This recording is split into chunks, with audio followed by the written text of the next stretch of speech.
From your hyper-local weather source, this is your Norcast Weather Update. Appliances Plus in Vineland has been serving South Jersey for 40 years with all the major brands you know. Customize and save on luxury kitchen appliance bundles built to fit your next project with Thermador's 1-2-Free program. Visit our showroom in person in Vineland or online at www.appliancesplusvideo.com. Hey, good morning, guys. Thank you so much for checking us out on the Norcast Weather Channel. I wanted to take a moment and dive into the details of Helene a little bit more in a quick video so you can have all the details and all the impacts that are expected for Northwest Florida and even into our neck of the woods in a much, much reduced version, by the way. So over the next few minutes, I want to talk all of that out. For today, we are looking at clouds over to maybe some sun. It'll be warmer and it's going to be stickier as well as those dew points really come up to around 70 degrees. It's just going to be gross. Obviously, all eyes are on what will become at some point today major Hurricane Helene and the impact that she's going to have along the west coast of Florida. We're talking massive flooding. We are talking beach erosion. We're talking 6 to 10 inches of rain.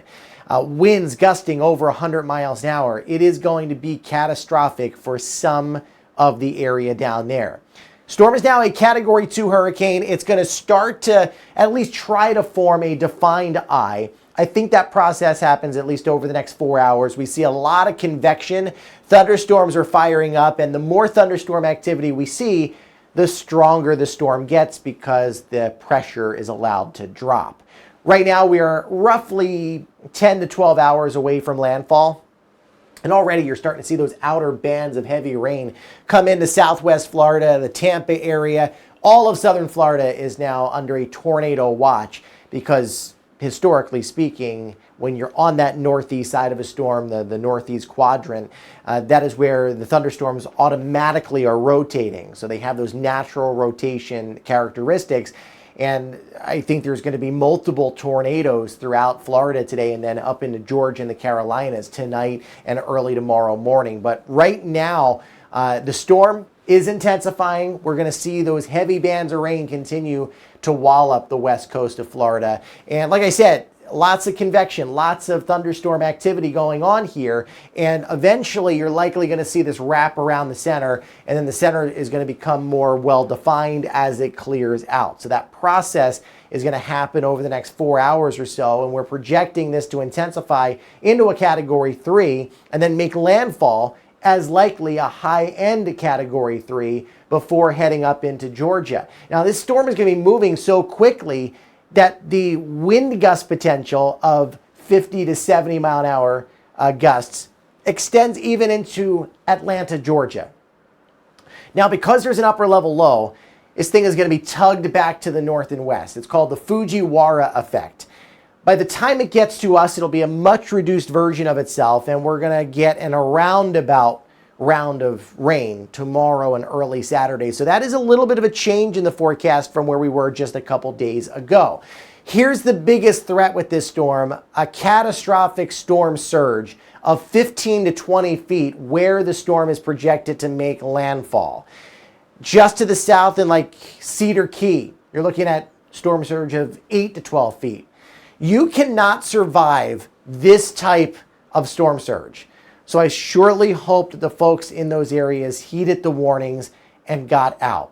The forecast winds, we're looking at 90 to 110 along the coast, just south of Tallahassee, decreasing a little bit on the eastern side here, but still very significant 70 to 90 mile an hour winds in the Cedar Key area, less down towards Tampa Bay. But even some of our guidance is suggesting Tampa Bay could see some 80 mile an hour gust out of this storm.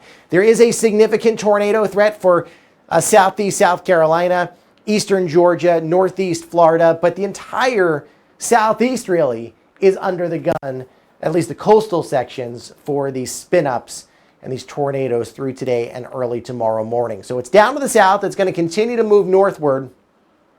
Very heavy rainfall, strong thunderstorms, and I'm going to highlight an area where the tornadic activity is most likely: Jacksonville, Gainesville, Deltona, Orlando.